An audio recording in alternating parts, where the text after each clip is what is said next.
Расскажите нам, как в Канаде прошли ли мероприятия, посвященные Дню крымско-татарского флага? Ну, по-перше, навіть зараз, коли ми з вами розмовляємо, над посольством України в Канаді розвивається кримсько-татарський прапор разом із нашим чудовим синьо-жовтим державним прапором.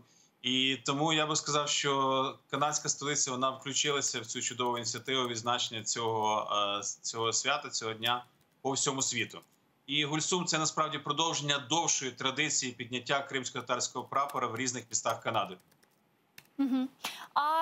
Я так понимаю, что в этом году, вот мы разговаривали с представителями Крымско-татарской ассоциации в Канаде, к сожалению, в этом году в связи с пандемией коронавируса не удалось, да, там провести ряд мероприятий, которые проводили вот в прошлом году. Вот разъясните нам, вот что было в прошлом году, а что в этом году, и как, собственно, там относятся к крымским татарам, крымско-татарскому флагу, к этому дню?